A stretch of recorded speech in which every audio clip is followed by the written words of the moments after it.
So this is my story about how we almost got kidnapped by terrorists while we were on our baby moon.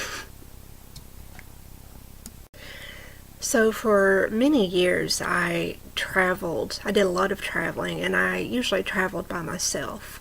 I backpacked Europe alone on multiple occasions, and I traveled around the United States by myself too. Uh, I had some scary things happen. There were definitely some times where I felt uncomfortable, but I never really feared for my life.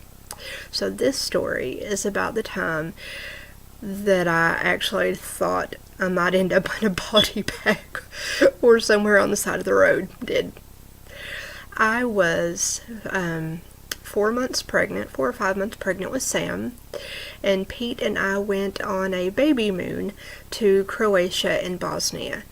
Now, I had already been to Croatia and Bosnia several times before. I'd even written a book about my travels there. We were going to the island of Hvar, and then we were, from Split, going to take a bus to the town of Mostar in Bosnia, which is one of my favorite places. This is a trip I had done before, no worries. You did have to take a bus because the train lines to Mostar hadn't yet been rebuilt. At any rate, we went to Mostar. We had a fabulous time. We ended up spending an extra night there because we were having so much fun. But then when it was time to return to Split to catch our flight back to England, that's where things kind of got a little sketchy. So we board the bus, and we are clearly the only non-natives on the bus.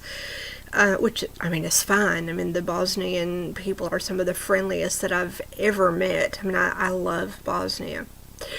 And this is a route I'd done before.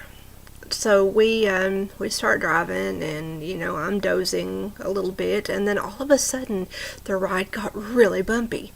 And I look out the window, and we're no longer on the main road. We've detoured, and we're on a gravel road. Not only are we on a gravel road, we're out in the middle of nowhere. We're in fields. There's nothing. There's no buildings. There's no traffic. There's no people. We just seem to be driving on somebody's farm. Now, the day before, there had been a terrorist attack in Albania, which, isn't really that close to Bosnia, but it's still in the same part of the world. And that was on a lot of people's minds. At first I thought, okay, well, we're turning the bus around, and I wasn't that nervous, but then I looked over at Pete, and I'm always the first to freak out. Pete's always the one telling me everything's fine and I'm overreacting, but I look over at Pete, and Pete's nervous. That scared me. So we're on this bus. My phone is in my suitcase, which is below the bus. Nobody knew we were in Bosnia. Nobody had our contact information. We'd kind of decided to go on the spur of the moment. There was nobody we could call if something went, bad on the bus. But I'm looking over at Pete going, is everything okay? You think it's okay? And he doesn't answer me. Instead, he's looking around, and the other Bosnians are looking nervous. Now, that's what scared us. It's not just, the naive foreigners freaking out, thinking there's going to be a terrorist attack on us.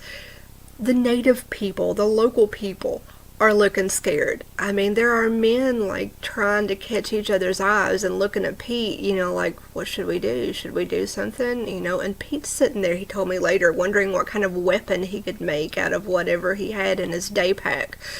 We could hear this murmuring, this kind of hush, like something's going on. And even though I don't speak that language, when people are afraid, you can hear it in their voices.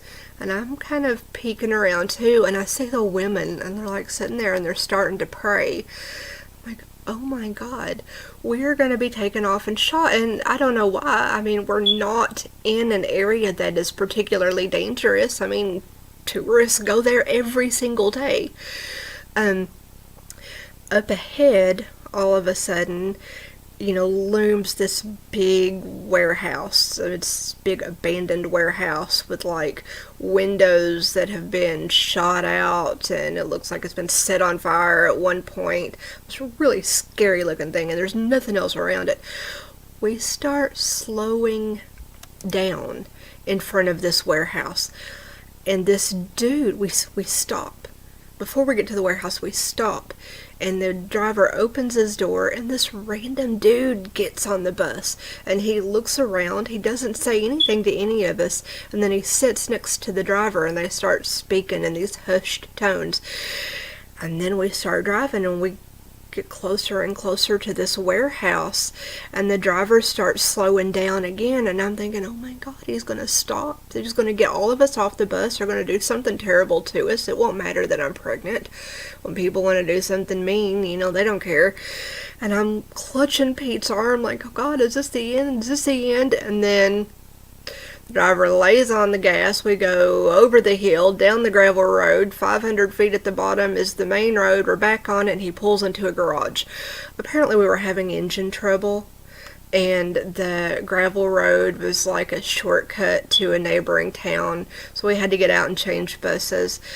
I mean, I felt silly when it was all said and done. I felt like the stupid, ugly American, thinking that I'm going to be attacked by a terrorist on this bus. But, I mean, you could see the relief on everybody else's faces, too.